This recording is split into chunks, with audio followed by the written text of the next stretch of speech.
अस्सलामुअलैकुम। Sports world में खुशामदीद। मैं हूं हिफ्जा इम्तियाज। तो नाजरीन, इस वक्त चैंपियंस ट्रॉफी की सबसे पहले अगर हम बात करें तो सिर्फ कल का दिन बाकी है। संडे को चैंपियंस ट्रॉफी का फाइनल है। भारत और न्यूजीलैंड की टीम्स दोनों फाइनल में मौजूद हैं और इसके साथ साथ दोनों की तैयारियां भी जारी हैं। और अगर बात करें अपने घर में चैंपियंस ट्रॉफी, क्या कोई भी मैच जीते बगैर पाकिस्तान बाहर हो चुकी है, इस बात को भी काफ़ी दिन गुजर गए हैं, लेकिन फिर भी जो क्रिकेट शायकीन हैं उनके गम अभी तक ताज़ा हैं। अभी तक तनकीद की जा रही है और इसके साथ साथ दीगर मौज़ूआत हैं जो कि चलते जा रहे हैं। इन पर बात करने के लिए मेरे साथ स्टूडियो में मौजूद हैं जाहिद मकसूद साहब, यूसुफ अंजुम और इसके साथ साथ हमें ज्वाइन कर रहे हैं सलीम खालिक साहब। तमाम गेस्ट को वेलकम कहूँगी और सबसे पहले मैं आगाज़ करती हूँ सलीम साहब आपकी जानिब। तो सबसे पहले एक शॉर्ट कमेंट कीजिएगा कि जो फाइनल होने जा रहा है दोनों टीम्स को कैसा दिख रहे हैं? अच्छा That's great. नहीं, दोनों टीमें बहुत अच्छी है, बहुत मजबूत हैं और इंडिया को जैसे बड़ा शोर मच रहा है ना कि होम एडवांटेज, क्योंकि उन्होंने दुबई को अपना होम ग्राउंड ही बनाया, पहले ही वो सोच कर आए, 4 स्पिनर्स लेकर आए और सारी दुनिया अब शोर मचा रही है। लेकिन हम लोगों ने इस चीज पे पहले तवज्जो नहीं दी। अयाज साहब ने भी बड़ी अच्छी बात बोली थी, उन्होंने कहा था यूएई का मतलब है फिर तीनों जगह पे मैच रखते हैं, दुबई में के साथ शारजा और अबू धाबी में, तो फिर कुछ फर्क लगता है। लेकिन ये तो बिल्कुल एक ही जगह उनको मैच खिलाया, एक ही होटल में रह रहे हैं, एक ही शहर में है, एक ही पिच ग्राउंड में खेल रहे हैं, तो पूरा उनके लिए एक होम एटमॉस्फेयर बन चुका है और एक तरह से फेवरेट है। लेकिन न्यूजीलैंड की टीम को आप हल्का नहीं ले सकते, बहुत अच्छा परफॉर्म कर रही है वो। उसके यंगस्टर चाहे राचीन हो या सीनियर विलियमसन, सब अपनी अपनी जिम्मेदारियां निभा रहे हैं। तो एक अच्छा तगड़ा मैच होगा। स्पिनर न्यूजीलैंड के पास भी अच्छे हैं, टीमें दोनों तगड़ी हैं। तो अब शॉट जो है वो थोड़ा लंबा हो गया कमेंट मेरा, आगे बात करने आप। नहीं, आपने पहला बड़ा अच्छा शॉर्ट कमेंट दिया। दोनों टीम्स अच्छी हैं। यूसुफ साहब से मैं इस पर जानना चाहूँगी, आपकी मासूम टीम जो है वो पहुँच गई है फाइनल में, तो आप मासूम टीम को कितना मासूम देख रहे हैं? हिफ्जा, यकीनी तौर पर एक बड़ी एफर्ट्स की थी न्यूजीलैंड की टीम ने यहाँ तक पहुँचने के लिए और मैं समझता हूँ कि अब वो हकदार है कि उसको ट्रॉफी भी मिले। लेकिन मैट हेनरी का अनफिट होना यकीनी तौर पर एक धक्का है न्यूजीलैंड टीम के लिए। उन्होंने इंडिया के खिलाफ जो मैच हुआ तो उसमें 5 खिलाड़ियों को भी आउट किया था और लाहौर में जो सेमीफाइनल खेला गया था साउथ अफ्रीका के खिलाफ, उसमें फील्डिंग के दौरान कैच लेते हुए उनका जो कंधा था वो नीचे लगा था, जिसके बाद वो इंजरी का शिकार हो गया था। उनकी वो जो उनका ना होना यकीनी तौर पर एक बहुत बड़ा नुकसान होगा न्यूजीलैंड की टीम के लिए। लेकिन इसके बावजूद समझते हैं कि जो न्यूजीलैंड को एडवांटेज हासिल होगा वो उनकी फील्डिंग का है, क्योंकि हमने देखा कि अभी तक उन्होंने 22 कैचेस पकड़े हैं, जिसमें से सिर्फ एक कैच उनका ड्रॉप हुआ। यूँ अगर फील्डिंग के हवाले से देखा जाए तो चैंपियन टीम न्यूजीलैंड की टीम बन चुकी है। अब इंडिया के साथ यकीनी तौर पर उनका अच्छा मुकाबला होने जा रहा है, जिसके लिए दोनों टीमें भी यकीनी तौर पर अच्छा कोशिश करेंगी कि अच्छी फाइट बैक करें। और क्योंकि इंडिया की टीम काफ़ी अरसे से न्यूजीलैंड दुबई में खेल रही है, उनका होम ग्राउंड ही तकरीबन बन चुका और ये लगता है कि आईसीसी ने मेला ही सिर्फ इंडिया के लिए सजाया था, पाकिस्तान के लिए तो सिवाय चंद मैचेस के कुछ नहीं बचा इसमें। और यकीनी तौर पर इंडिया को एडवांटेज हासिल होगा, उनका जो क्राउड का सपोर्ट वो भी यकीनी तौर पर बहुत ज़्यादा होगा। लेकिन न्यूजीलैंड की टीम को भी हम आसान नहीं ले सकते। बिल्कुल, इस टूर्नामेंट में न्यूजीलैंड की टीम ने बहुत अच्छे पैरामीटर सेट किए हैं, तीनों जो शोबे हैं उनमें बड़ा अच्छा परफॉर्म किया है जाहिद साहब। और जैसा कि आपसे डिस्कशन हो रही थी कि 25 साल बाद ये दोबारा मौका आया जब ये दोनों टीम्स जो हैं वो फाइनल में आमने सामने हैं। इससे पहले न्यूजीलैंड फाइनल जीत चुकी है, तो अब की दोनों की टीम्स को देखते हुए आप क्या कहेंगे? देखिए, इसमें तो आज भारत पे जो है बार बार तनकीद हो रही है, साबिक टेस्ट क्रिकेटर भी काफ़ी तनकीद कर चुके हैं उनको एडवांटेज मिलने की। और मिचेल सेंटर ने वहाँ पहुँचते ही जो पहली गुफ्तगू की मीडिया से, उसने भी यही कहा कि कंडीशंस को बेहतर तौर पर वो टीम समझती है जो वहाँ पे डेरे डाले बैठी है इतने अरसे से, उनको पिच का पता चल जाता है। हम क्योंकि पहले कराची में खेले, लाहौर में खेले, अब यहाँ पे आए, इसके बावजूद उनका मुराल अब था। उन्होंने कहा हम अच्छी फाइट करेंगे, बड़ा स्कोर करने की कोशिश करेंगे। धचका वही है जिसका पहले जिक्र भी हो चुका है, मैट हेनरी बहुत ही सीनियर उनके फास्ट बॉलर हैं, तकरीबन 165 से ज़्यादा वो उनकी सिर्फ वनडे की विकेटें हैं। और लगता ये है कि जैकब डफी जो बाहर बैठे हैं इनकी जगह वही शामिल होंगे फास्ट बॉलर, बाकी स्क्वाड में वही हैं। स्पिन के हवाले से देखा जाए तो इंडिया को थोड़ी बर्तरी हासिल है। वरुण चक्रवर्ती को पिछले मैच में उन्होंने डाला था, 5 विकेटें लेने में कामयाब हो गए। लेकिन हम तवक्को करते हैं कि फाइनल होगा और टफ फाइनल होगा, तो ज़ाहिर है लोगों को देखने में भी मज़ा आएगा। वहाँ की पिच जो है, माजी के मैच जो हाल ही में चैंपियंस ट्रॉफी के हुए हैं वो अगर देखे जाएँ तो बड़ा स्कोर लाहौर कराची की तरह नहीं होता, ख़ासतौर पर लाहौर की तरह। वहाँ तो 270, 60, 80 मेरे ख्याल इतना हो तो फाइटिंग स्कोर बढ़ जाता है, स्लो पिचेस हैं। बिल्कुल जैसा कि सलीम साहब हम जिक्र करें हैं, बार बार ये चीज़ हमने सुनी है, इससे पहले पैट कमिंस की जानिब से, फिर अभी न्यूजीलैंड की टीम की जानिब से भी ये बार बार बात सुनी गई है कि इंडिया को बड़ा फ़ायदा पहुंचाया जा रहा है। इंडिया के कप्तान ने भी एक बार प्रेस कॉन्फ्रेंस में कहा कि ठीक है हमें एडवांटेज है, लेकिन फिर भी पिच सेम नहीं होती है, लेकिन इतनी डिफरेंट भी नहीं होती है कि उन्हें समझ ना आए पिच की। जी, और लोअर स्कोरिंग मैच की बात तो हो रही है, हमने तो 320 भी करवा दिए थे। और पिच की देखें, एक ही जगह पर जब आप खेल रहे हो, एक ही तरह की कंडीशन हो, तो उसका एडवांटेज तो होता है। न्यूजीलैंड गया, एक मैच खेला, लेकिन उसमें हार गया, लेकिन इंडिया को उन्होंने थोड़ा परेशान किया था। फिर यहाँ वापस आए पाकिस्तान, अब फिर वहां दोबारा गए। तो ये सब अब शेड्यूलिंग पे भी सवाल उठ रहे हैं कि यार ये क्या है, लेकिन ये सब पहले ही आ चुकी थी चीजें, सबको पहले पता था। उस वक्त एक दो आवाजें उठी थी, अब जिसका मफादात को जरूरत पहुंच रही तो उसके लोग जो है वो अब शोर मचाना शुरू हो चुके हैं। लेकिन जब ऐसा मैच कोई आता है फैसला कुन मार्का फाइनल, तो उसमें सारे प्लेयर जो है बिल्कुल एक अलग में एनर्जी आ चुकी थी, अलग किस्म का मैदान में उतरते हैं। तो अब ये नहीं हो सकता कि इंडिया की टीम बिल्कुल हावी हो जाएगी, और न्यूजीलैंड इस टूर्नामेंट की वाहिद टीम है जो इंडिया को हरा सकती है। अब तक ऐसा महसूस हुआ। एक बैड डे, और क्या पता वो बैड डे जो हो वो यही हो, इतवार का ही दिन हो, और यूएई में इंडिया ने जो अपने लिए सारा कुछ बना के रखा, ऐसा करेंगे वैसा करेंगे, एक स्क्रिप्ट बनाया, और उस स्क्रिप्ट में फाइनल में जाके अमल ना हो पाए, तो देखें ये भी हो सकता है। क्योंकि तो जरूरी नहीं है जो आपने सोचा हो वैसी सारी चीजें हो रही हो। वैसे भी इंडिया में इतनी कंट्रोवर्सीज चल रही हैं, आपको पता है अभी जो कांग्रेस की उनकी कोई है तर्जुमान, उन्होंने रोहित शर्मा को मोटा कह दिया था, उसके बाद एक तूफान बर्पा हो गया। जो युवराज सिंह के वालिद हैं जो शो में भी आए थे हमारे, उन्होंने तो यहाँ तक कह दिया कि इसको पाकिस्तान भेज दो, जो थी तर्जुमान उसकी।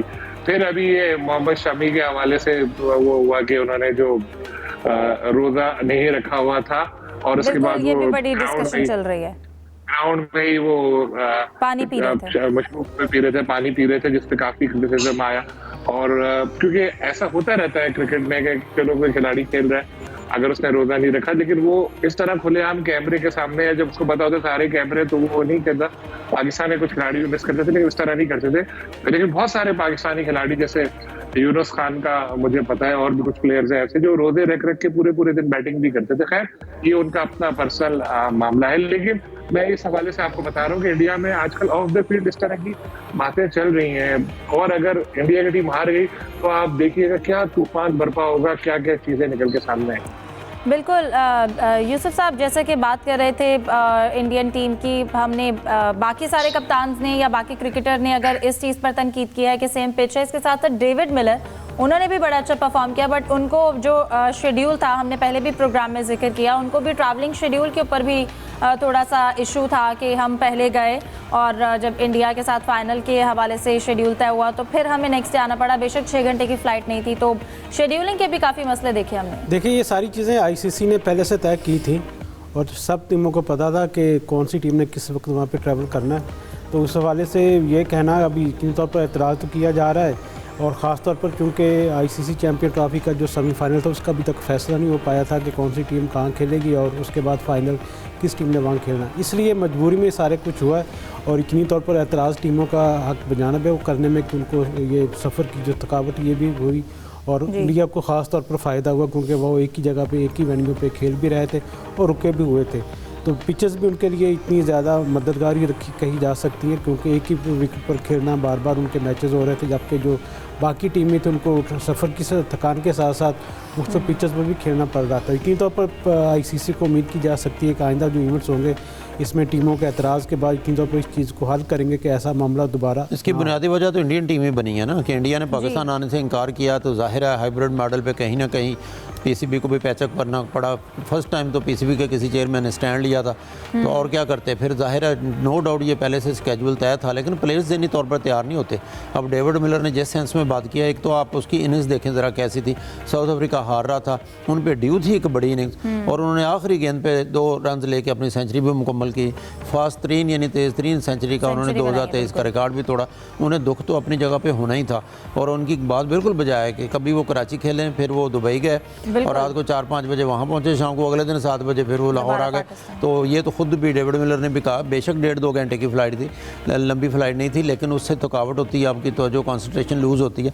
डिफरेंट कंडीशन में आप जाते हैं, खेलना टीमों के लिए बड़ा मुश्किल हो जाता है। वो ICC को आइंदा भी चाहिए, कोई बड़ा इवेंट होता है तो उसमें कम से कम जो है एक मुल्क को, फिर उन्होंने शेड्यूल पे भी बाद लोगों ने इतराज़ किया कि इनका आखिरी मैच रखा गया भारत का, जो न्यूजीलैंड के साथ रखा गया, तो उनको गैप दिया गया आखिरी मैच में, ताकि तब तक उनको अंदाज़ा हो तो नंबर 2 पे आ सकते हैं या 2 पे आ सकते हैं, या कोई मैच आ रहे लूज़ तो नहीं किया उन्होंने। बिल्कुल, जैसा आपने कहा काफ़ी सारे एडवांटेज मिले हैं। इसके साथ साथ एक जो बरतानिया का अखबार है उसके अंदर भी हमने एक पोस्ट देखी जिसके अंदर लिखा था कि टॉस भी अगर ना करवाएं, और वो डेली टेलीग्राफ ने लिखा और क्या खूब लिखा उन्होंने कहा कि जितने एडवांटेज इंडिया को मिल गए, अब तो फिर इनको टॉस का भी पूछ लेना चाहिए कि भाई पहले बैटिंग करना चाहते हैं या बॉलिंग करना चाहते हैं। तो वैसे भी आपको पता है इंडिया ऑलरेडी जो है 14 टॉस मुसलसल एक रिकॉर्ड, वर्ल्ड रिकॉर्ड बना चुका है कि टॉस हार चुका है। ये भी बड़ा सवाल है सलीम साहब के टॉस हारने के बावजूद भी इंडिया की टीम जो है वो चैंपियंस ट्रॉफी में भी नाकाबिले शिकस्त रही है, चाहे पहले बैटिंग के लिए या बॉलिंग के लिए इंडियन टीम जीती है। नहीं, नो डाउट, अगर हम जितना भी बोले हैं कि चलो ये वेन्यू में उन्होंने किया गड़बड़ और जो भी सब किया, लेकिन इसके बावजूद उनकी टीम अच्छा खेल भी रही है। आप देखें उनके विराट कोहली है या यंगस्टर्स जो भी है, जिसको जहां मौका मिला उसने आके परफॉर्म किया। राहुल ने पिछले मैच में फिनिश किया, तो ये उनकी टीम है भी तगड़ी। ठीक है कि चले उन्होंने बहुत सारी चक्करबाजियां की इस तरह की, लेकिन टीम उनकी तगड़ी है। और अगर उसके बरक्स हम अपनी टीम को देखें तो हमारी टीम की परफॉर्मेंस क्या है इसमें हम बहुत बात कर चुके हैं, अभी इसको रहने देते। तो अगर परफॉर्मेंस अच्छी ना हो तो फिर जाहिर है कि हम क्या कह सकते हैं, लेकिन इंडिया को इस बात का भी क्रेडिट देना चाहिए कि वो क्रिकेट अच्छी खेल भी रहा है। इसी तरह न्यूजीलैंड को भी इस चीज का क्रेडिट देना चाहिए। साउथ अफ्रीका के मिलर ने जो बात की वो ठीक थी, लेकिन ICC की मजबूरी थी, दोनों टीमों को इसलिए भेजा। अगर नहीं भेजते लाहौर से दुबई, उसके बाद किसी टीम को डायरेक्ट एक मैच खेलने के लिए जाना पड़ता वहां पर, तो वो हार जाती, तो वो यही कहती हमें तो पता ही नहीं दुबई का, हम तो पहली बार यहाँ आए। तो उन्होंने कहा चलो उनको भी वहाँ की सैर करा दो, वहाँ पिच में थोड़े बहुत देख लेंगे, प्रैक्टिस कर लेंगे थोड़ी। लेकिन जाहिर है कि वो जब सवाल उठना है तो उठना है, इतने पहले उठ चुका था, सारा शेड्यूल आ चुका था, तो ये पहले आप लोग शोर मचाते हैं सारी टीमें या फॉर्मर क्रिकेटर्स कि भाई ये शेड्यूल सही नहीं है, इंडिया को एटलीस्ट अबू धाबी के तक तो ले जाया जाए, कुछ तो हो। लेकिन उस वक्त किसी ने भी कुछ नहीं बोला था, अब सबको याद आ रहा है, तो अब बहुत ताखीर हो चुकी है, अब कहने का कोई फायदा नहीं है। बिल्कुल, अब तो पूरा इवेंट जो है वो तकरीबन ख़त्म होने वाला है, फाइनल रह गया है। लेकिन अगर इसके साथ साथ अब न्यूजीलैंड और भारत का मैच तो चल रहा है, लेकिन यूसुफ साहब अब अगर हम अपनी टीम की बात कर लें तो अभी भी क्रिकेट शायकीन, पाकिस्तानी क्रिकेट शायकीन का गुस्सा जो है वो ताज़ा है, लेकिन उसके साथ साथ तनकीद हो रही है। लेकिन अब फिर भी न्यूजीलैंड का टूर जो है वो आने वाला है, उसके हवाले से कौमी टीम की प्रैक्टिस जो है वो आज रात के लिए शेड्यूल है, तो प्रैक्टिस इस वक्त चल रही है। क्या बता रहे हैं, कौन कौन है वहाँ पर? हिफ्ज़ा, पहले तो बात करूँगा सिलेक्शन के हवाले से। पाकिस्तान क्रिकेट बोर्ड की ये खूबी है कि जब गिलास उसको कहना हो कि हमने आधा खाली है तो खाली बोलते हैं, जब उनको कहना हो कि आधा गिलास भरा हुआ तो वो भरा कहना शुरू कर देते हैं। किस खिलाड़ी को इस परफॉर्मेंस की बेस पर ड्रॉप किया जाता है, कोई वजह नहीं बयान की जाती, और किस खिलाड़ी को किस फॉर्म पे वापस लाया जाता है उसकी भी कोई तावील इतनी खास नहीं दी जाती। शादाब खान की मिसाल ले लें, वो टीम से बात है जो 2024 के T20 वर्ल्ड कप के बाद उनको यकदम दोबारा टीम में लाया गया, और ना सिर्फ लाया गया बल्कि वाइस कप्तान भी बना दिया गया।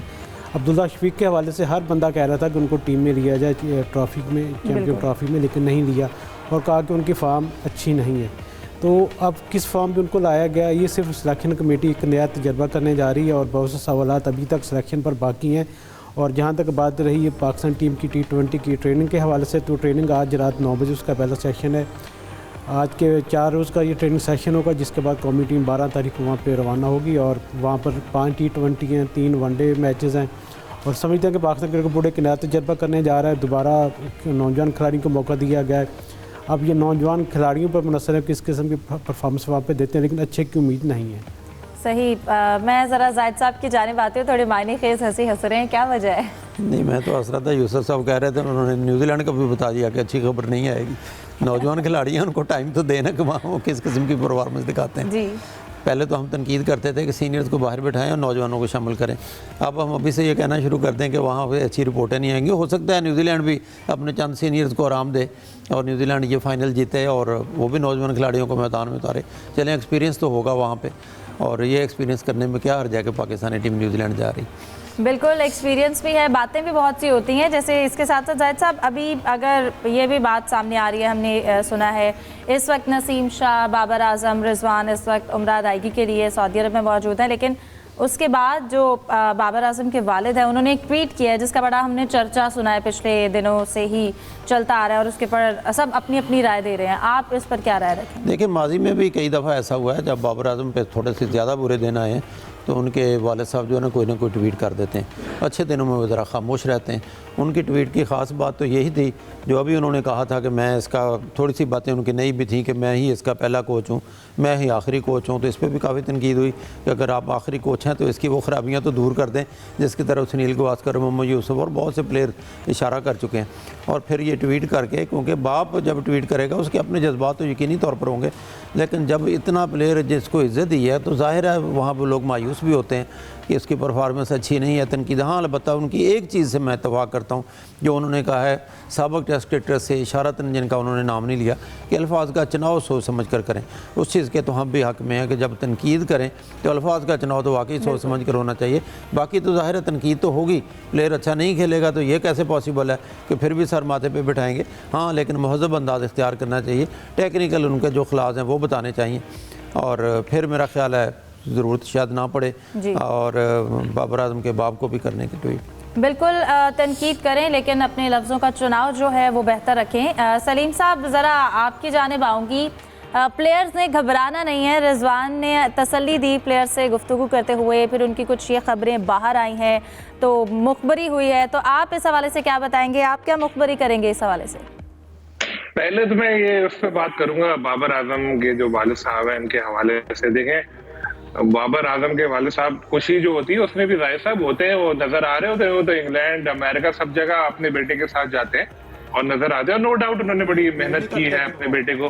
हाँ, ट्वीट भी करते होंगे अपने बेटे को। देखें आप, वो भी जाहिर है उन्होंने भी शाहरुख खान की जवान देखी होगी ना, जहाँ शाहरुख खान कहते हैं कि बेटे को हाथ लगाने से पहले बाप से बात कर। वो आ गए सामने शाहरुख खान की तरह, उन्होंने कहा बेटे से के बारे में बात करने से पहले बाप से बात कर। साबिक़ क्रिकेटर्स को उन्होंने एक धमकी लगा दी है कि मैं तुम्हारे सारे राज खोल दूंगा। ज़ाहिर गुस्सा आता है। और देखिए, इसमें नो डाउट, मैंने पहले भी बोला, बाबर पे आप क्रिटिसाइज करें कि बाबर की बैटिंग अच्छी नहीं थी, इसकी फॉर्म अच्छी नहीं थी, लेकिन बाबर बहुत बड़ा फ्रॉड है। ये क्या बात हुई?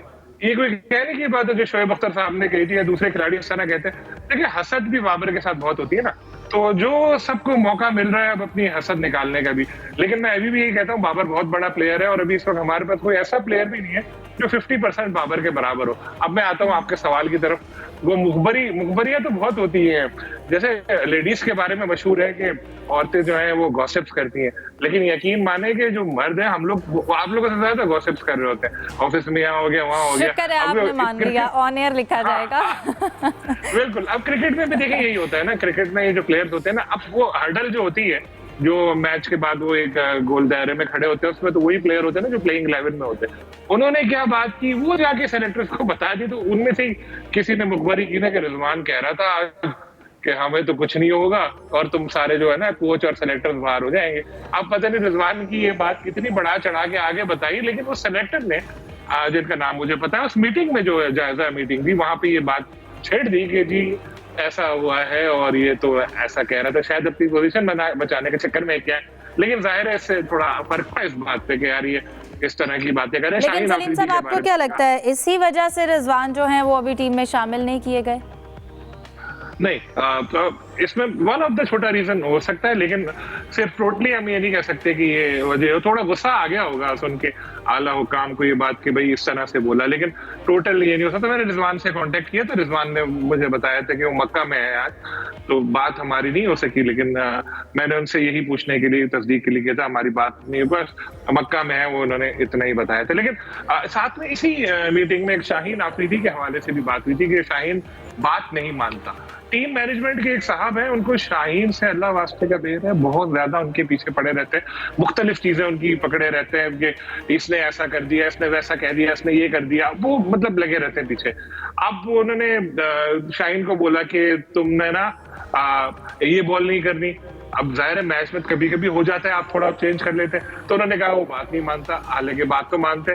तो फिर वनडे से बाहर किया। मजे की बात मैं बताऊं आपको क्या हुई है, मजे की बात ये हुई है, यहाँ बोल रहे हैं भाई हमने टीम बदल दी, हमने ऐसा कर दिया वैसा कर दिया। टीम नहीं बदली, ये प्लेयर था, ये इस टीम में आ गया, इस टीम वाला प्लेयर उस टीम में आ गया। मतलब जो बाबर है उनको, रिजवान को आपने हटाया T20 से, वो आ गए वनडे में। शाहीन को आपने T20 में रखा, उनको वनडे से हरा। मतलब अगर देखा जाए तो सारे प्लेयर भी मौजूद हैं, कुछ यंगस्टर जिन्होंने लिए हैं। तो एक वीडियो बड़ी मशहूर हुई थी कराची में, इन सब ने मिलकर हमको बड़ा बेवकूफ बना रखा है। तो यही बात है कि यही हम लोगों को समझते हैं सारे लोग ना। जैसा कि आपने कहा कि टीम वही है, T20 से हटा के वनडे में परफॉर्म नहीं करना, तो ये कप्तान के लिए कितना चैलेंजिंग है। और उसके साथ साथ अगर इसी तरह बात नहीं मानी जा रही तो आपको लगता है कि सिलेक्टर्स को भी कुछ इसी तरह की कंप्लेंट हो सकती हैं? देखिए, सेलेक्टर्स को तो रहना ही नहीं चाहिए। सेलेक्टर्स को तो सबसे बड़ी कंप्लेन हमको है कि भाई आप किस बुनियाद पर है, आपको कुछ तो सोचना चाहिए कि भाई आपने काम क्या किया है। एक आम आदमी 10 साल का बच्चा बता सकता था कि हमारा चैंपियंस ट्रॉफी का स्क्वाड बैलेंस नहीं था, लेकिन सब बरकरार है अपनी अपनी जगह। लेकिन मैं उनको भी कोई वो नहीं कहूंगा कि कसूरवार है, क्योंकि $12,000 कितने पैसे होते हैं, इतने पैसे कौन छोड़ता है खुद से। और बोर्ड शायद ये जाहिर करना चाहता है कि जी हम कंसिस्टेंसी दिखाना चाहते हैं, हम ना कैप्टन को चलने बदल दिया उन्होंने, हम नहीं बदलेंगे कोच को, ना हम सेलेक्टर्स को बदलेंगे। अब कैप्टन को जो बदला, अब देखें आप, बाबर और रिजवान को आपने बाहर क्यों किया? आपने कहा दोनों स्लो खेलते हैं, बिल्कुल ठीक है, मान लेते हैं बात। कप्तान आपने किसको बनाया? सलमान अली आगा, 5 मैच 50 रन, 10 की एवरेज, 69 का स्ट्राइक रेट। तो वो क्या आगे छक्के मारने शुरू हो जाएंगे? तो बात वही है कि इसीलिए मैं कह रहा हूँ रियल ऐसी कुछ चीज नहीं हुई है, कोई तब्दीलियां वगैरह देखने में नहीं आई है।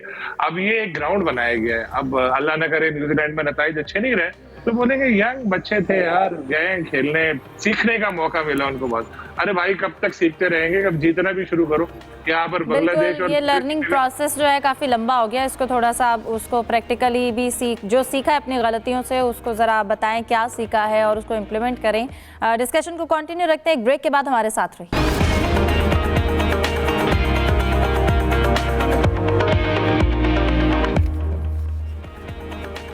ब्रेक के बाद खुशामदीद कहेंगे। भारत से सीनियर स्पोर्ट्स जर्नलिस्ट डॉक्टर विमल मोहन साहब ने भी हमें ज्वाइन किया है, उनको भी शामिल गुफ्तगू करते हैं। डॉक्टर विमल साहब, बहुत शुक्रिया आपके वक्त का, वेलकम कहेंगे आपको स्पोर्ट्स वर्ल्ड में। जी मैम, शुक्रिया, बताइए। डॉक्टर विमल साहब, सबसे पहले तो फाइनल के हवाले से कहिएगा, इंडिया फाइनल में है, न्यूजीलैंड के साथ फाइनल होने जा रहा है, क्या कंपटीशन देख रहे हैं? देखिए, कांटे की टक्कर होगी। आपने न्यूजीलैंड को देखा है थ्रू आउट द सीरीज, वो बहुत ही उम्दा टीम रही है, लगातार टफ कंपटीशन देती रही है। आप पिछले मैच में देखिए 2-2, 3-3 सेंचुरीज बन रही हैं सारे प्लेयर्स। और जो दोनों टीमों की है, मतलब जो टक्कर है, आप आईसीसी टूर्नामेंट्स में देखें, स्टैटिस्टिक्स के लिहाज से भी देखें तो दोनों टीम बहुत कांटे की टक्कर के नजर आती है। और साउथ अफ्रीका को जिस तरह से वो हरा कर आई है, उसके हौसले जरूर बुलंद होंगे। और भारत, ये मुकाबला मुझे लगता है ये जो फाइनल है एक तरफा नहीं होगा। एज जरूर इंडिया को इसलिए है क्योंकि आप लॉ ऑफ एवरेजेस देखेंगे तो जो न्यूजीलैंड के खिलाड़ी हैं, ज्यादातर खिलाड़ी पिछले मैच में चले हैं, तो अगर कहीं पे लॉ ऑफ एवरेज लगेगा तो वो एक उनके डिसएडवांटेज जाता है। अभी एक ताजा खबर आई है, मैट हेनरी जो कि लगातार शुरू से लेकर आखिर तक 140 किलोमीटर प्रति घंटे की रफ्तार से गेंद फेंकते हैं, उनकी इंजरी की बात आ रही है। तो कुछ फैक्टर्स हैं, लेकिन ये मैच कांटे का होगा। बिल्कुल, जैसा कि आपने मैट हेनरी की बात की, तो मैट हेनरी अगर टीम में नहीं आते, उनकी शिरकत मशकूक है, तो इंडिया के लिए ये कितना अच्छा रहेगा और न्यूजीलैंड को कितना नुकसान होगा? देखिए, इंडिया उस तरीके से मैच नहीं देख रहा है क्योंकि ये जो पिच है जहाँ पे दुबई की मैच, वहाँ पे ज्यादातर आपके जो है स्पिनर्स का जोर रहेगा, जो अब तक का पिच का रुख रहा है उस लिहाज से देखें। हालांकि मोहम्मद शमी भी वहाँ 5 विकेट ले चुके हैं, तो लेकिन अगर न्यूजीलैंड के पेसर्स भी अच्छे हैं, उनका पेस स्ट्रॉन्ग साइड है और उनका जो स्पिनर्स हैं उस तरह का, जो सैंटनर 1-2 स्पिनर है, लेकिन अगर इंडिया का देखेंगे तो बैटरी ऑफ स्पिनर्स है, उसके लिहाज से इंडिया का पलड़ा थोड़ा भारी दिखता है। लेकिन कोई एक खिलाड़ी हो या नहीं हो, उससे बहुत ज्यादा फाइनल पे असर नहीं पड़ सकता। न्यूजीलैंड का जो रिदम है थोड़ा गड़बड़ा सकता है। आप इंडिया की ओर देखिए, जो हमारे जो बेस्ट बॉलर जसप्रीत बुमराह नहीं है, इसके बावजूद बाकी गेंदबाजों ने संभाल लिया है।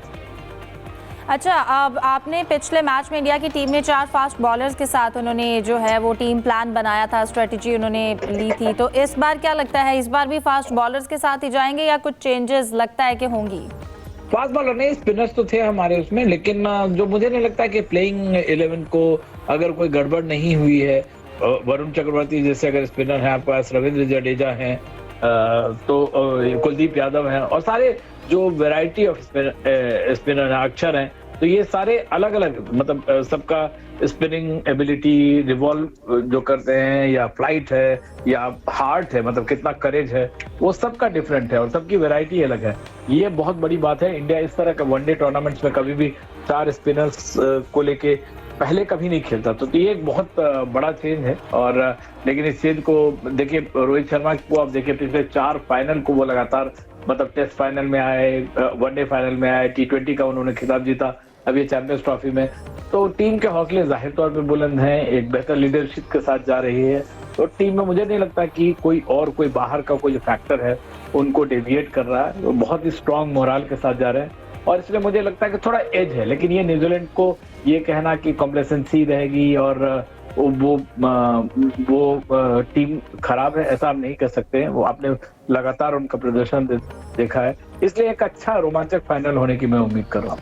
डॉक्टर साहब, एक इतराज़ सामने आ रहा है इंडियन टीम के हवाले से, सब क्रिकेटर्स भी कह रहे हैं और टीम के खिलाड़ी भी कह रहे हैं कि एक ही जगह पे इंडियन टीम को रखा गया है, दुबई में उनको सारे मैचेस मिले, इसका फ़ायदा और जो एडवांटेज है आप कैसे देखते हैं इंडियन टीम के लिए? देखिए, इस पे काफी सारे कमेंट्स आए, जैसे गौतम गंभीर ने कहा, रोहित शर्मा ने कहा कि दुबई में वो रह जरूर रहे हैं, लेकिन वो जो प्रैक्टिस करते हैं ICC की पिच पे करते हैं, और जो 3 पिच है वो जो तीनों ही डिफरेंट पिच है, और ऐसा नहीं कि न्यूजीलैंड ने भी तो दुबई में मैच खेला है, तो बहुत बड़ा एडवांटेज इस टाइप का होगा। आप भी इतने साल से कवर करते हैं क्रिकेट को, तो ऐसा नहीं कि आपकी टीम का कॉम्पोजिशन क्या है और तब पिच कैसी है, इस पे डिपेंड करता है। तो लेकिन ट्रैवलिंग का भी थोड़ा सा फैक्टर आप क्या समझते हैं, जो टीम्स को ट्रैवल करना पड़ता है पाकिस्तान से दुबई और फिर दुबई से वापस पाकिस्तान? अरे अब ये लोग सारे प्रोफेशनल है, ये सारे प्लेयर इंडिया आते हैं और IPL खेलते हैं, एक होम एंड अवे सीरीज पे मैच खेलते हैं। अब इस लेवल पे चाहे इंडिया हो, पाकिस्तान हो, न्यूजीलैंड हो, अफ्रीका, साउथ अफ्रीका हो, इनको सबको वो पता होता है कब ट्रैवल करना है, कितना ये करना है। अभी एक दिन में आपको ट्रैवल करके, अभी जैसे गैप तो मिल गया ना आपको, मान लीजिए आज ही ट्रैवल करके और कल ही मैच होता, तो उसका फिर आपको रिकवरी टाइम चाहिए होता है, वो एक अलग बात है। बीच में गैप मिल गया तो इसका बहुत फर्क पड़ता है, मुझे ऐसा नहीं लगता। अच्छा, इसके साथ साथ एक और बात भी की जा रही है कि भारतीय टीम जो है वो टॉस मुसलसल हार रही है लेकिन मैच जीत जाती है, तो क्या मतलब टॉस की लगता है कि उस तरह से वैल्यू नहीं रही, पहले बैटिंग के लिए आए या बॉलिंग के लिए आए? नहीं, वो आप इस पे किसी का कंट्रोल तो है नहीं, आप कंट्रोलेबल को ही कंट्रोल कर सकते हैं। वो एक बड़ी बात जरूर है कि मतलब टॉस हार रही है, लेकिन उससे एक फायदा आपको हुआ है टीम इंडिया को। कई बार आपके लिए प्रॉब्लम स्ट्रेंथ बन जाता है, क्योंकि आपने चेज भी किया है, आपने पहले बैटिंग करके भी रन बनाए हैं। तो अगर मतलब मेरे साथ ये सिचुएशन हो तो मैं तो इसको एडवांटेज की तरह लूंगा कि मुझे हर सिचुएशन में आजमा लिया गया है और मैं ठीक खेल रहा हूँ। तो टॉस आपके कंट्रोल में है नहीं, उसमें क्या कर सकते हैं। लेकिन ये मतलब बिजार फैक्ट जरूर है, 13-14 मैच टॉस लगातार हारना मतलब इंटरेस्टिंग है। ठीक है, बहुत शुक्रिया डॉक्टर विमल मोहन साहब आपके वक्त का। जाहिद साहब, आपने डॉक्टर विमल की गुफ्तगू भी सुनी है और यकीनन जब टीम मैचेस जीतती हुई आ रही है तो मोराल भी हाई होता है। यकीनी तौर पर जो आपने अभी टास्क की भी बात की है, वो भी अब भारतीय टीम जो है मुसलसल आप देखें ना, 14 टेस्ट हारी है, इसमें से 10 जीत चुकी है, 10 में से 3 हारी है, एक शायद टाई हुआ था श्रीलंका के ख़िलाफ़। तो उनकी टीम तो है, टीम अच्छी है। बार बार हम उनके एडवांटेज की भी बात करते हैं, जैसे पहले भी बात हो चुकी है। बैलेंस टीम है, आपको पता है उनके कप्तान भी अच्छे हैं, विराट कोहली और रोहित शर्मा पहले स्कोर नहीं कर रहे थे, अब वो भी फॉर्म में आ चुके हैं। फिर उनके पीछे जो नए लड़के हैं, शुभमन गिल है, अब वो बैटिंग की आलमी रैंकिंग में भी नंबर 1 पे पहुंच चुके हैं। के राहुल है, ऋषभ पंत उनके साथ हैं। शुरू में तवक्को थी और बहुत से इंडियन माहिरीन को मैंने कहते हुए सुना कि वो खेलेंगे, लेकिन के राहुल इतनी अच्छी बैटिंग कर रहे हैं, कीपिंग भी अच्छी कर रहे हैं। फिर बार बार हम जिक्र कर चुके हैं हार्दिक पांड्या का, बहुत ही अच्छे ऑलराउंडर हैं, तो लंबी बैटिंग लाइन है। अक्षर पटेल का जिक्र ना करना ज़्यादती होगी क्योंकि उनका नंबर 4 पे भेज दें, 6 पे भेज दें, स्कोर भी करते हैं, अच्छी बॉलिंग भी करते हैं, बैलेंस टीम है।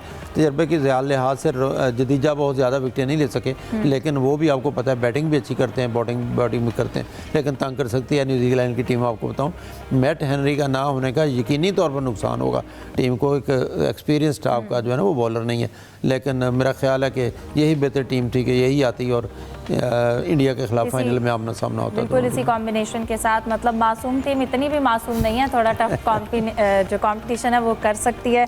अच्छी बात है, ऐसे मैचेस ही देखना चाहते हैं, लेकिन इसके साथ साथ क्योंकि हम क्रिकेट के हर जानिब चर्चे हैं, ज़रा हम कौमी खेल की अगर जिक्र कर लें, हॉकी की बात कर लें, तो हॉकी की टीम जो है वो भी लाहौर पहुंच चुकी है, कौमी जूनियर हॉकी टीम जर्मनी की। तो इस हवाले से आप क्या बताएंगे? हिफ्ज़ा, बड़ी अच्छी बात है कि 21 साल के बाद कोई जर्मन टीम पाकिस्तान के दौरे पर है और पहला मैच खेला जा चुका है। डिफेंस लाहौर के स्टेडियम में खेला गया था। ये मैच रात हुआ था, उसमें 3 के मुकाबले में 4 गोल से जर्मन की टीम ने कामयाबी हासिल की थी। आज जर्मन की टीम का ड्रीम था कि वो दुनिया के सबसे बड़े स्टेडियम में ट्रेनिंग करें। उनकी ये ख्वाहिश भी पूरी करवाई गई। आज उनके तकरीबन 3 घंटे तक उन्होंने ट्रेनिंग की है। कल दूसरा मैच खेला जाएगा पाकिस्तान जूनियर और जर्मन जूनियर के दरमियान। इसके बाद तीसरा मैच 11 तारीख को कजावी ये जो बड़ा स्टेडियम है दुनिया का, नेशनल हॉकी स्टेडियम, इसमें खेला जाएगा। फिर आखिरी जो मैच होगा वो 13 तारीख को इस्लामाबाद में खेला जाएगा। तो मैं समझता हूँ कि क्योंकि हुकूमत की जानब से जो 2025 है इसको कौमी साल, खेल का साल करार दिया गया है, तो उसके लिए अच्छी है कि इतने अरसे के बाद टीमों ने दोबारा आना शुरू कर दिया पाकिस्तान में। और मैं समझता हूँ कि इससे ना सिर्फ हमारे यहाँ हॉकी को फ़रोग़ मिलेगा बल्कि नए खिलाड़ियों को सामने आने का मौका मिलेगा। पाकिस्तान की जूनियर टीम ने भी वर्ल्ड कप में हिस्सा लेना है, तो उसके लिए यकीनी तौर पर ये जो सीरीज़ होगी यकीनी तौर पर फ़ायदेमंद होगी। हॉकी में जान डालना इतना आसान नहीं है, लेकिन ये पॉजिटिव चीज़ तो है कि गैर मुल्की टीमें तो आना शुरू हुई हैं और शौक़ अभी मुल्क में ख़त्म नहीं हुआ। नौजवानों में शौक़ और क्रेज़ मौजूद है अभी तक हॉकी का। बिल्कुल, ये अच्छी बात है। इससे पाकिस्तान का जो एक अच्छा इमेज है वो भी यकीनन जो है वो पूरी दुनिया में जाएगा और दीगर टीम्स को भी आना चाहिए पाकिस्तान में। यहाँ के लोग जो हैं वो मैचेस चाहे हॉकी के हों, क्रिकेट के हों, देखना चाहते हैं। शौक़ जो है वो एक है स्पोर्ट्स का। डिस्कशन को कंटिन्यू रखेंगे एक ब्रेक के बाद। हमारे साथ रहिए।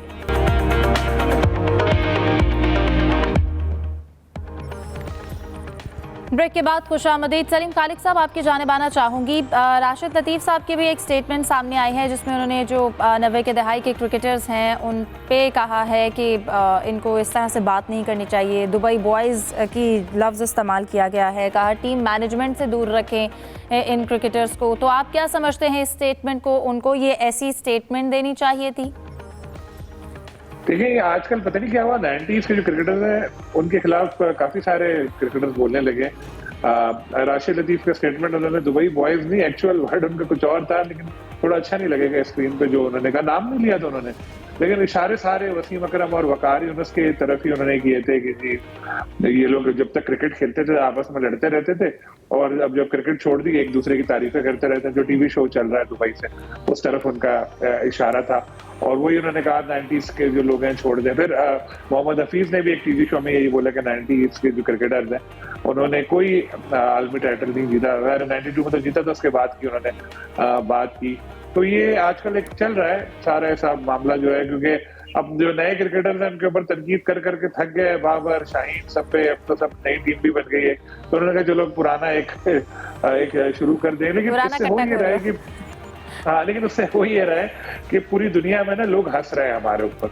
जो अल्फाज एक दूसरे के लिए लोग यूज कर रहे हैं ना, वो इंडिया में हेडलाइंस बन रही हैं। मेरी सुबह वसीम अकरम साहब से बात भी हुई थी, मैंने उनको बोला भी, वो भी हैरान थे कि यार हुआ क्या है। और वकार यूनुस ने तो जवाब भी दिया ट्विटर पे, उन्होंने अपने स्टैट्स दिखाए कि 90s के जो बॉयज हैं ये उनकी परफॉर्मेंस थी। तो अब माशाल्लाह सब बड़े मैच्योर हैं और अब तो बच्चे भी बड़े हो गए हैं सबके। इस उम्र में इस तरह की लड़ाइयाँ वड़ाइयाँ और ये सब चीजें इनको जेब नहीं देती। सब रेटिंग का चक्कर है सलीम भाई। हाँ, लेकिन भाई साहब इस तरह की रेटिंग में अच्छा नहीं होता ना कि एक अजीम क्रिकेटर्स एक दूसरे की पकड़ियां उछालें और ये करें। तो इससे पहले मुश्ताक के साथ भी तो हुआ ना, मुशी के साथ भी हुआ, वसीम और वकार का। वो तो बना हुआ गेम था, जो भी था। जिस वक्त मुझे किसी ने वीडियो भेजी, उन्होंने कहा कि ये देखो मुश्ताक ने ऐसा कर दिया है। मैंने कहा अच्छा, मैंने कहा चलो लगा लो शर्त, जहाँ बोलोगे वहां तुम्हें खाना खिलाऊंगा। मैं कहा तुम्हें पीसी में खाना खिलाऊंगा। उसने कहा पेरिस कॉन्टिनेंटल, मैंने कहा नहीं प्रेस क्लब। बात ये हो रही थी कि मुश्ताक ऐसा कह ही नहीं सकते, मुश्ताक अहमद, वसीम अकरम, वकार यूनुस ये बहुत अच्छे दोस्त हैं, इतने क्लोज हैं कि हमारी सोच होगी जो वो वीडियो बिल्कुल, लेकिन रेटिंग का भी जैसे जाहिद साहब ने कहा अगर है भी तो फिर भी एक ग्रेस जो है वो कायम रहनी चाहिए। फिर राशिद साहब की स्टेटमेंट, वो खुद भी 90 की दहाई के क्रिकेटर हैं, बहरहाल उन्होंने जैसे भी क्रिटिसाइज या जो भी स्टेटमेंट दी उसको हमने डिस्कस किया। आमिर सुहेल साहब हमें ज्वाइन कर चुके हैं। आमिर साहब, वेलकम कहेंगे आपको ट्रांसमिशन में। अब कहिएगा जो फाइनल होने जा रहा है न्यूजीलैंड का और इंडिया के साथ, आप सबसे पहले उस पर क्या, दोनों टीम्स को कैसा देखते हैं? मैं समझता हूँ कि दोनों टीमें जोड़ की हैं और दोनों टीमें जो हैं वो कोशिश करेंगी कि ये टूर्नामेंट जीता जाए।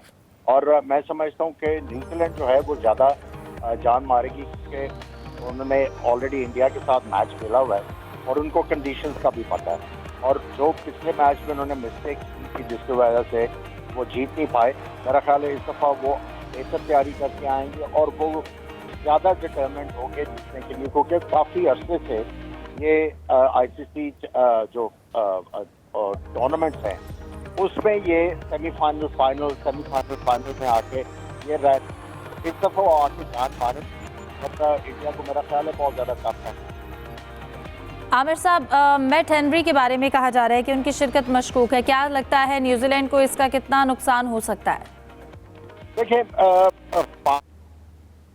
वो इंडिया के खिलाफ खेले तो एक सीनियर प्लेयर का टीम से बाहर निकलना ऑब्वियसली थोड़ा सा कॉन्फिडेंस में डेंट डालता है, लेकिन उनके पास न्यूजीलैंड के पास बेंच के ऊपर प्लेयर्स हैं जो एक अच्छा काम कर सकते हैं। और जो अच्छी चीज़ न्यूजीलैंड ने की है पिछले साल 1.5 साल में, उन्होंने जो नए लड़के हैं उनको बड़े मौके दिए और उनको ग्रूम किया और उनको बताया कि अगर आप जॉब क्या होगा। तो आई थिंक उनके पास रिसोर्सेज हैं कि वो इस टेम्परेरी इनकन्वीनियंस को जो है ओवरकम कर सकते हैं। आमिर साहब, आपसे आखिरी सवाल पूछना चाहूँगी, आप क्या समझते हैं, हमने प्रोग्राम में भी जिक्र किया कि इंडियन टीम बहुत अच्छा परफॉर्म कर रही है, मोराल हाई है, लेकिन मुसलसल टॉस हारने के बावजूद क्या लगता है इंडियन टीम में ऐसा क्या है कि टॉस हार भी जाती है लेकिन फिर भी मैच जो है रिजल्ट अपनी मतलब का लेती है? देखिए, मैं समझता हूँ कि 2 दफ़ा एक ही तरह का सिनारियो हुआ। जब ऑपोजिट साइड्स ने बैटिंग पहले की तो उन्होंने अपने लिए मौका पैदा किया जहां पे वो 290-300 रन कर पाते, लेकिन मेरा ख्याल है कि वो थोड़ा सा ज्यादा एंटरप्राइजिंग हो गए। विकेट लूज कर दी पाकिस्तान ने भी और ऑस्ट्रेलिया ने भी। बड़ा देखिए, 250-60 आजकल की क्रिकेट में चेज करना बड़ा आसान काम है। आपके ऊपर प्रेशर आता है जब 300 के करीब रन हो। और देखें, अगर इंडिया को देखें, अगर उन्होंने चेज किया है तो उन्होंने आखिरी ओवर्स में जाके चेज किया और कोई इतनी आसानी से चेज नहीं किया।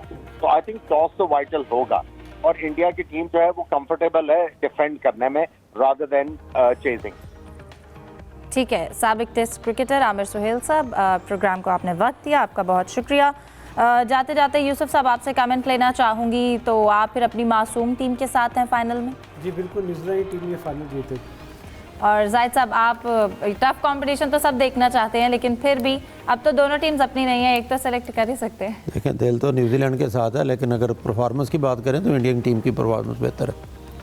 आप लास्ट कमेंट क्या करेंगे सलीम साहब? कीवीज मासूम परिंदा नहीं, मासूम दरिंदा बनकर सामने आएगा फाइनल में इंडिया के लिए। चले, एक अच्छा मुकाबला एक्सपेक्ट करते हैं हम फाइनल के लिए न्यूजीलैंड और इंडिया का। आज के प्रोग्राम का वक्त ख़त्म हुआ जाता है। तमाम मेहमानों का बहुत शुक्रिया। अल्लाह हाफ़िज़।